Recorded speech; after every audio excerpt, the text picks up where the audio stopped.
দাবি আদায় পর্যন্ত কোনো ক্লাস হবে না। আমরা আমাদের দশম গ্রেডের প্রজ্ঞাপন নিয়ে বাড়ি ফিরে যাব। আমাদের যে এই যে বর্বর হামলা, এটা অনাকাঙ্ক্ষিত, অনবিরত। এখানে আমাদের ন্যায্য দাবির জন্য আমরা এখানে এসেছি। এখানে আমাদের পুলিশের কেন আমাদের প্রতিপক্ষ বানাবে, কেন আমাদেরকে ট্যাগ দেবে? আমরা পুলিশের প্রতিপক্ষ না, আমরা পুলিশের কাছে আমরা দাবি নিয়ে যাই নাই। পুলিশ আমাদের দাবি আদায় করবে না। আমাদের দাবি আমরা কর্তৃপক্ষকে নজর আনার জন্য আমরা করছি। আর কর্তৃপক্ষ বারবার বলছে যে দক্ষ প্রাইমারি শিক্ষকদেরকে রাখতে তারা পারছে না।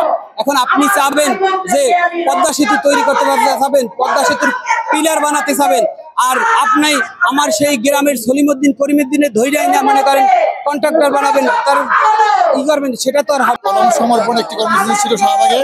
সেই কলম সমর্পণ কর্মসূচি অংশগ্রহণ করার জন্য আমরা গতকালকে আমাদের এই শহীদ মিনার থেকে শাহবাগে গিয়েছিলাম এবং শাহবাগ থানা ঠিক মোড়ে পুলিশ আমাদেরকে আটকে দেয়।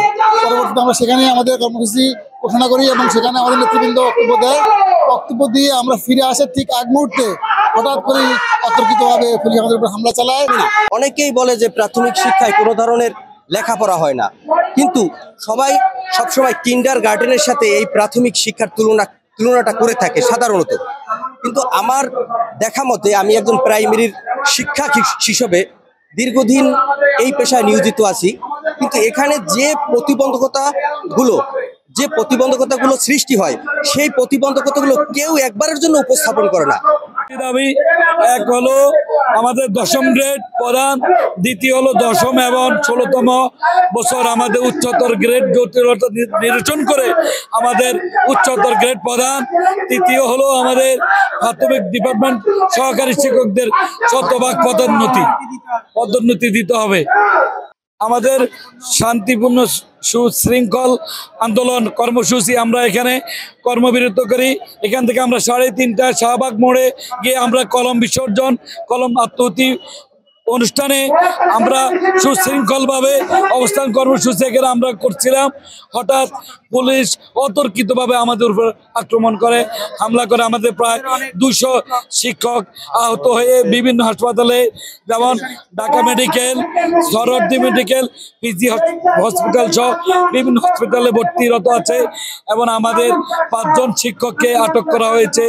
এখন আমাদের শিক্ষকরা মুক্ত হয়ে আমাদের মাঝে আসছেন। ইতিমধ্যে আমাদের সরকারের কাছে মেসেজ, আমরা আমাদের দশম গ্রেডের প্রজ্ঞাপন নিয়ে বাড়ি ফিরে যাব। যে পর্যন্ত আমাদের দশম গ্রেড প্রজ্ঞাপন না দিবে, দাবি আদায় না হবে, সেই পর্যন্ত আমাদের জাতীয় প্রোগ্রাম, আমাদের নেতৃবৃন্দ গতকাল পূর্ণ কর্মদিবস বিরতি পালন করতেছে। পুরো বাংলাদেশ আমাদের আজ কর্মবিরতি পালন হচ্ছে। দাবি আদায় পর্যন্ত কোনো ক্লাস হবে না এবং আমরা মডেল সামনে আমাদের বার্ষিক প্রান্তিক মূল্যায়ন রয়েছে এবং আমাদের সরকারি বৃত্তি রয়েছে। যদি সরকার এখনো আমাদের দাবি পূরণ না করে, তাহলে আমরা বাধ্য হব মডেল টেস্ট এবং সরকারি বৃত্তি এবং বার্ষিক প্রান্তিক মূল্যায়ন আমরা বর্জন করব এবং আমরা দাবি আদায় পর্যন্ত আমরা রাজপথে আছি, অবস্থান কর্মসূচি আমাদের থাকবে।